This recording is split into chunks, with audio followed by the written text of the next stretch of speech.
Welcome to புகழ் academy. இது வரைக்கும் நம்ம மிரர் இமேஜ் அப்படிங்கிற கண்ணாடி பிம்பத்தை பற்றி பார்த்துருப்போம். இப்போது நம்ம வாட்டர் இமேஜ் அப்படிங்கிற நீர் பிம்பத்தை பற்றி பார்க்குறோம். சரிங்களா? கண்டிப்பாக இதுலேருந்து இதில் ஒன்று கண்டிப்பாக கேட்பாங்க. ஒரு சில சமயம் ரெண்டு கொஷின்ஸும் கேட்டுறாங்க. வாட்டர் இமேஜில் 2 கொஷின், அப்புறம் மிரர் இமேஜில் 2 கொஷின் சொல்லிட்டு மொத்தம் 4 கொஷின் கூட என்எம்எம்எஸில் கேட்க வாய்ப்பு இருக்குது. ஸோ நல்லா கவனிச்சுக்குங்க. நீர்பிம்பம் அப்படிங்கும்போதே நம்ம கீழே தான் வரையணும். நம்ம அங்கே இடவள மாற்றம் இருந்துச்சுன்னு சொல்லி பார்த்தோம் இல்லையா, இங்கே மேல் கீழ் மாற்றம் இருக்கணும். அது இருந்துட்டாலே அதுக்கு பேர் நீர்பிம்பம்னு சொல்லுவோம். ஸோ நான் அப்ராக்சிமேட்டாக ஒரு படம் இந்த கொடுத்துக்கிற படத்தை நான் வரைகிறேன்.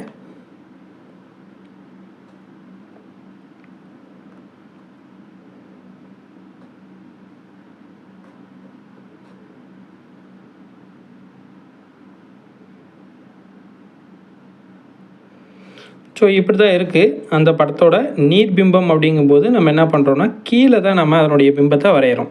சரிங்களா? எப்படி கீழே வரைகிறோம் அப்படின்னா மேல் கீழ் மாற்றத்தோடு வரைகிறோம். ஸோ அதே படத்தை நம்ம இப்படி வரைஞ்சிட்றோம், கோடு போட்டுடுறோம். ஃபஸ்ட்டு இது தான் இந்த இடத்துக்கு வரும். சரிங்களா? கோடு இங்கே வந்துடும், எக்ஸுங்கிற லெட்டர் இங்கே போயிடும், இந்த சைடில் இருக்கிற பார்டர் அப்படியே தான் வரும். ஸோ என்ன சேஞ்ச் ஆகும் அப்படின்னா அந்த வட்டத்துக்குள்ளே இருக்கிற அந்த ஷேடோ இருக்குது இல்லைங்களா, அந்த ஷேடோ கீழே இருக்கிறதுனால இப்போது நீர் பிம்பத்தில் மேலே வரும். அப்போ இந்த சைடு தான் ஒயிட்டாக இருக்கும். சரிங்களா? இந்த ஆப்ஷன் எங்கே இருக்குது அப்படின்னு பார்த்தோம்னா நம்ம சி ஆப்ஷனில் இருக்குது.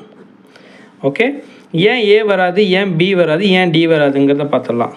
ஏங்கிற ஆப்ஷன் பாருங்கள், அவங்க கொடுத்துருக்கிற படத்தோட அப்படியே டிட்டோவை கொடுத்துருக்காங்க. ஸோ கண்டிப்பாக அது வராது. மேல் கீழ் மாற்றம் கண்டிப்பாக வரும். சரிங்களா? இது பாருங்கள், இடவள மாற்றம் வந்திருக்கு.